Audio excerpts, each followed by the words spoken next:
Wednesday, 25th of November. Recording this out in the dark at the moment because it's probably safer for my face not to be on camera.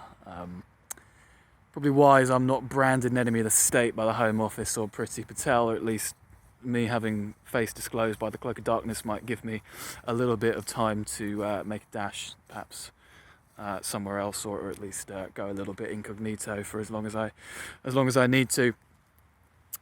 But nonetheless, making a video just to exert my anger, seething anger, at the continued abysmal state of Brexit negotiations within this country. This is something that I've been thinking about for a long period of time, trust me, a very, very long period of time, about the state of affairs where you actually have, potentially for the first time in human history, it's certainly unprecedented, a government who is making a concerted effort to relinquish a country's role at the apex of the global order and reduce it to a third-rate player with no influence, no economic clout, and outside of the major realms of decision-making. Really is quite extraordinary what we're experiencing at the moment, and made all the worse by a report that's been disclosed within the media around systemic economic shocks, which Whitehall has predicted could potentially take place when the perfect storm of a COVID second wave, COVID economic disaster, COVID fallout coincides with a ending of the Brexit transition period and a beginning of a new role of varying degrees of insanity and pain, whether that be with a trade deal in place, a sort of bare bones FTA, which is probably the most likely scenario, or of course a no-deal Brexit, which would be unbelievably ruinous. And the fact that the discussion is even still taking place about whether or not a no-deal should be on the table tells you all you need to know about just how disconnected from reality this government really is. You've already got the impact, the enormous impact, 300-year, or rather, the economy is now experiencing the largest recession that it has done, or the biggest hit to the economy in 300 years. And we're still talking about whether we want to pull up the drawbridges and create enormous trade barriers that affect everything from food supplies, medicines, chemicals, aviation, pilots, aircrafts being able to have a right to land or fly over a certain country, whether that be, of course, the UK or vice versa within the European Union, whether or not there should be, or there will in fact be, a hard border between the Republic of Ireland and Northern Ireland, or whether there's going to have to be a border in the Irish Sea between Great Britain and Northern Ireland, and any other form of trade, whether it be components, commodities, something on the financial, from the financial sector. We've already seen vast amounts of billions and billions of securities and other forms of financial instruments and assets moved to the continent as a result. And so, with a clear understanding of the huge implications that Brexit can present to the UK, or a no-deal Brexit, better said, can present to the UK, we're still potentially going to allow that to happen when we've just experienced the worst hit in 300 years to our economy as a result of COVID? Are you fucking joking me? Are you having a fucking laugh? I mean, it literally doesn't make sense that any self-respecting government could potentially consider this.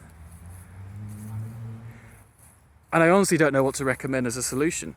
We need to have a sensible agreement as to what the next step should be. Try and get an FTA as comprehensive as possible.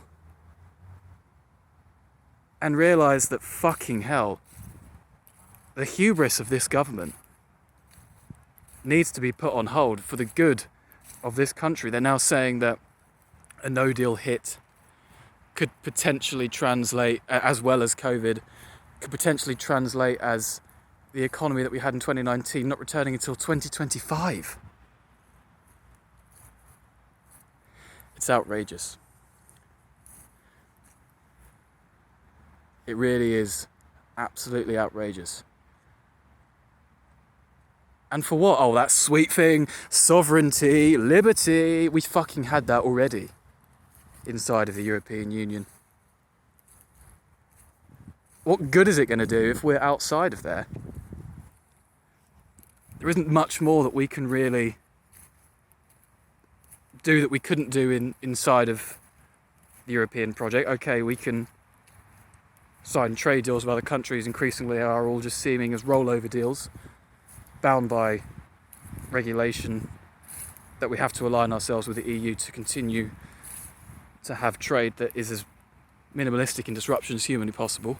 That increasingly is looking, of course, like something that's putting the entire project of Brexit at great risk. How exactly can you have a free trade agenda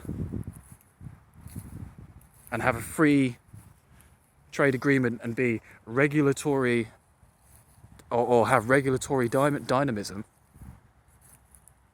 and have these deals with India, China, Brazil, the US, etc., and somehow expect that components can reach the UK, products can be made in the UK, and then exported into our biggest market, the European Union, when we've got different regulatory rules in place with each country that vary in between countries, but importantly vary between the European Union as well.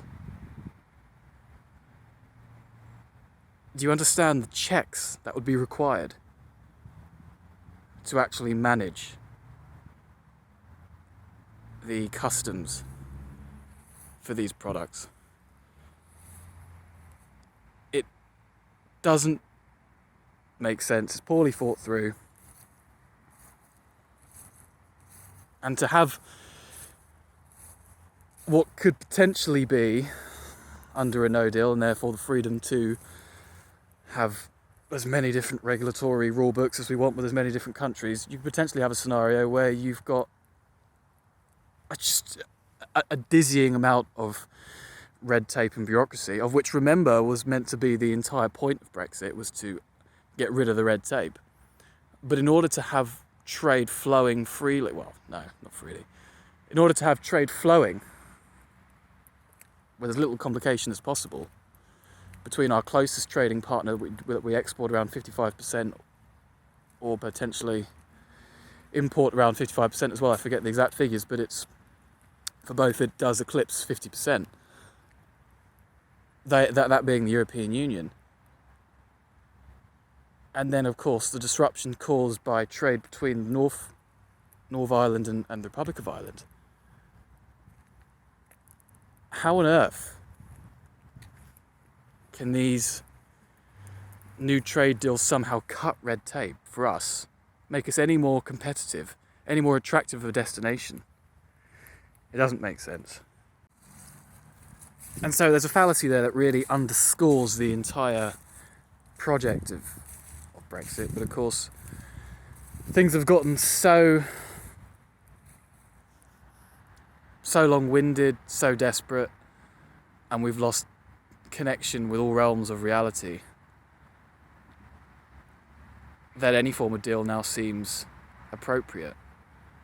At one point in time we were told that we would be able to get not only a free trade deal with any country we would like, on our own terms, that we would also be able to remain inside of the single market and the customs union. Completely impossible.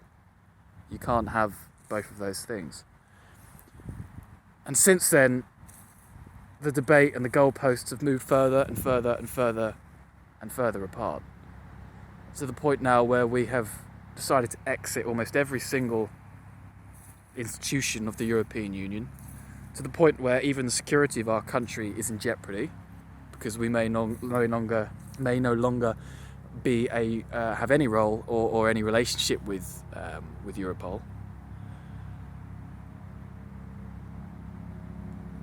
And I don't really see how Brexit, as pursued today, has any bearing on how the project that was advertised can be achieved. Plane going overhead there, paused. As short supply these days. You don't often see planes anymore going overhead. But in synopsis, to the point I was just making, the deal that was pitched to us in 2016 is unattainable. The goalposts have moved so significantly that anything we do achieve now is going to be at such a sacrifice that if you were to pitch that to anyone in 2016 and the damage that it would cause and the lack of business investment that's taken place since 2016, the huge impact that it's had on our entire economy, on our clout in the world, difficult thing to calculate the cost of, but our clout has been dramatically reduced. And of course, let's not forget our ability to be seen as a force which can actually be a pragmatic power wielder and reformer in the globe, across the globe. This has all been dramatically affected. And at the same time,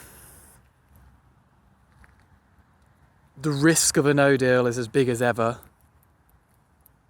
And we've now got a report from government saying that a perfect storm between COVID